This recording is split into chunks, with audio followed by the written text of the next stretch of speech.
Welcome everyone to another episode of Wizards Outlook. Washington is still on a road trip. It's third stop. They fell to Orlando last night. Tonight in Houston. Um, Cardell's been screaming about bigs for the last couple years. Sengun, Sengun. We saw Washington, despite everything that happened late in that game. I think they cut it to 6, and that man went on a personal run. He made it his business to kind of end the game, damn midway through the fourth.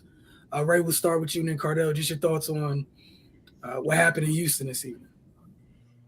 Yeah, Sengun's play down the stretch. It was he went to work, man. Like you said, he pretty much closed the door on the Wizards comeback.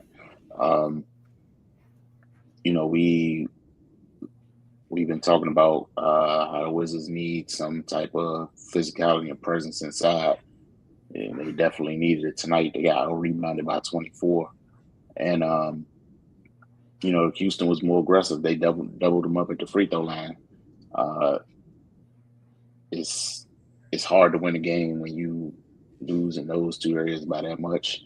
Um, you gotta shoot lights out and keep your turnovers low to come back that. And the Wizards did neither one of those things, so that's why we got the result we got tonight. Yeah, they just look like a team that's still trying to figure it out. Which is to be expected given their youth and inexperience. But yeah, they got to find a way to you just start to win these types of games. They they can't be satisfied with just playing hard and competing. They gotta start to be cerebral and start to put the finishing touches on these things. But shout out to Houston. Uh, they they got a pretty young team as well, and they didn't crumble when the Wizards put pressure on them late. They kind of settled themselves and was able to close the door on them. But yeah, man, it's the rebounding battle. Like Jesus, 58-34. Like you gotta you gotta make your presence felt a little bit more than that. But yeah, it's Kuz's first game back. He's trying to get back into the rhythm of things. Had an okay night, 7 to 18, 18 points, 4 rebounds. But you need more than that from him. He had 4 rebounds. Alex Sarr had 6. Poole had 5. Sengun by himself had 17.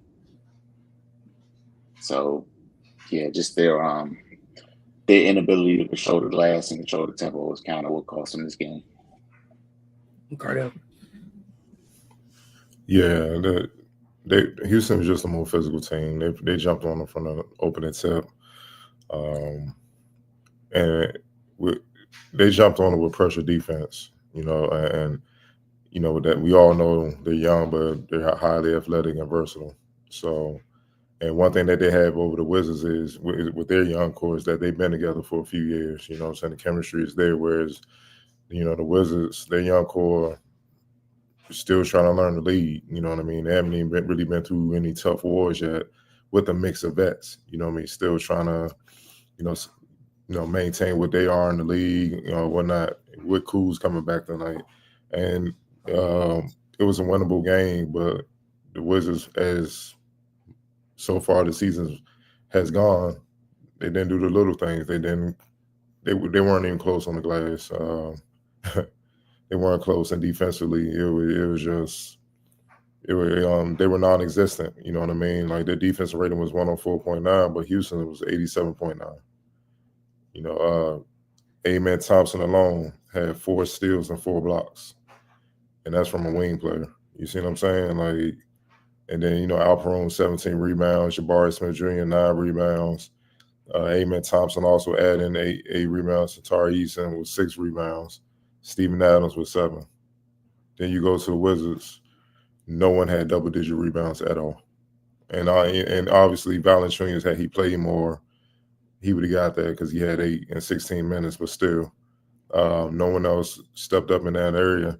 And then when you look at how they was all rebounded 58-34, and then they gave up, they lost the second chance points battle, 19-11. Points in the paint, 60-38. Like, you giving them 60 points in a 3-point happy lead. You allow 60 paint points. Like, you don't deserve to win. Like, you don't. You just when your defense is non-existent, when your physicality, no one feels you. I mean, you're not going to win, man. You don't deserve to win, man. And to be honest with you, and that's what you're saying, man.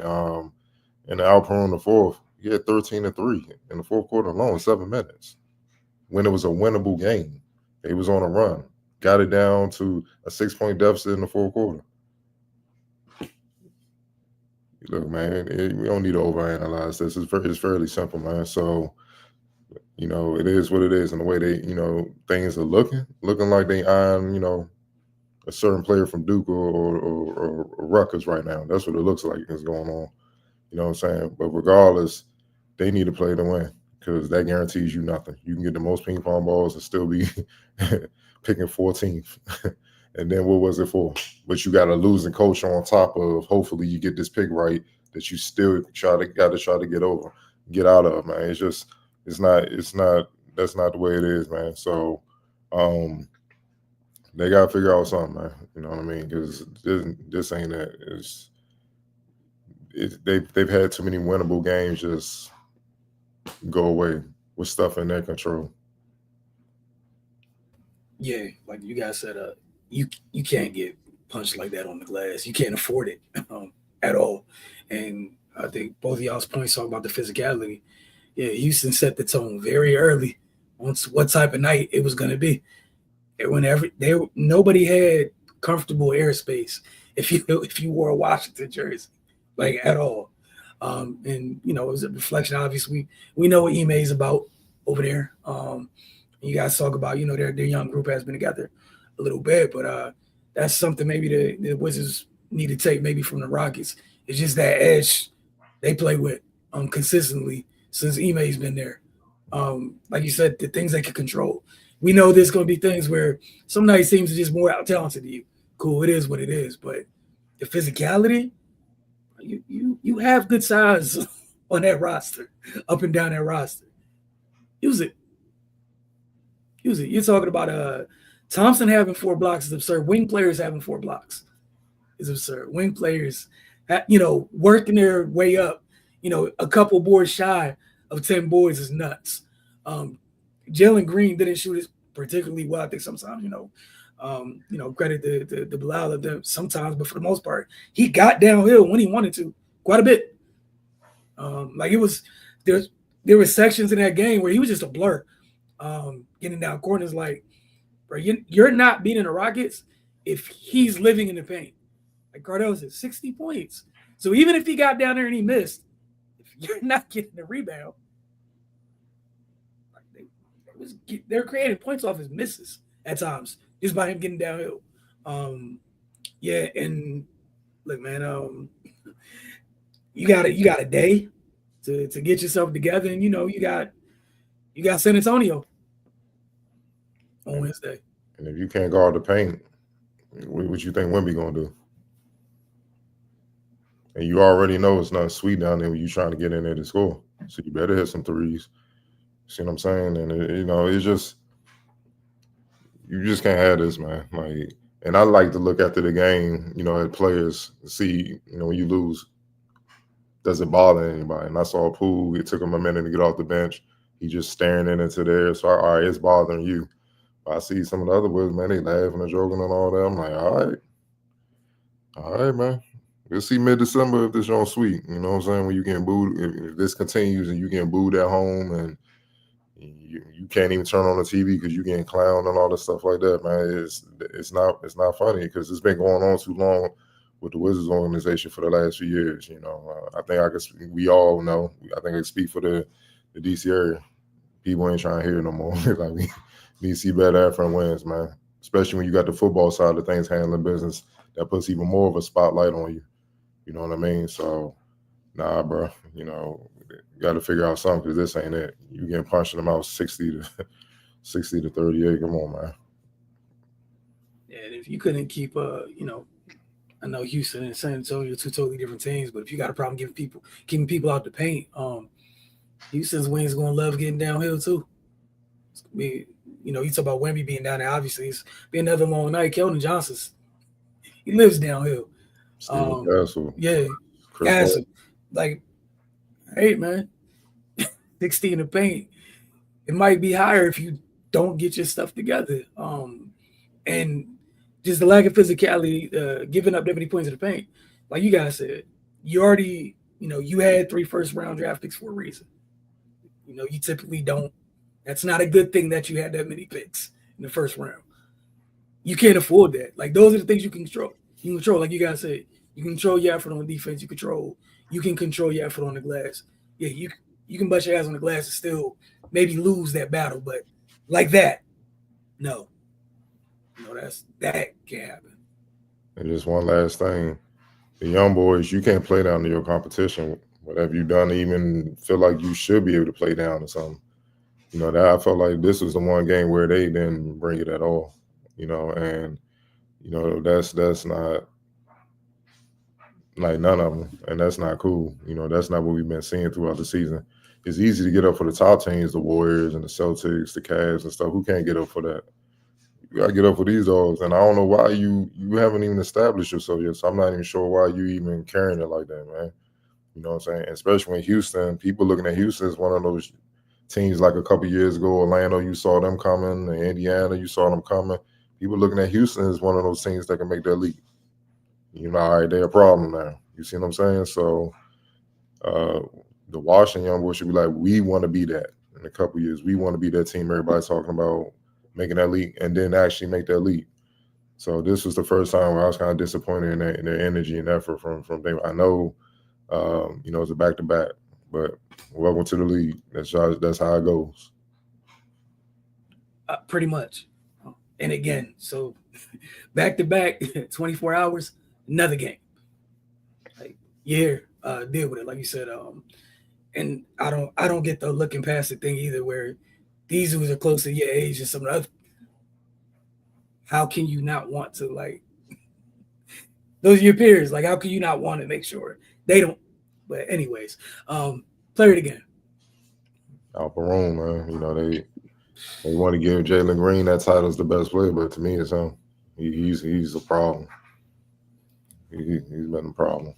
They just need to win games, and then the national folks will understand how much of a problem he is. That's all. That's all that's lacking right now. Wins and getting to the playoff stage. Yeah, double at the half. Great barometer of what type of damage someone's doing. Double at halftime. Again, shout out to them. 12 and 19. I love it. Only took 1 3. All this work is going to happen right down in this paint. Every bit of it. 17 boards is absurd with the 3 blocks. All right, X Factor for you guys. Man, I'm rolling with Amen Thompson. 13 points, 4 of 8. 8 rebounds, 4 steals, and 4 blocks. Only 2 turnovers, though. Yeah. Right. Yeah, he wreaked havoc, man. He was just super disruptive.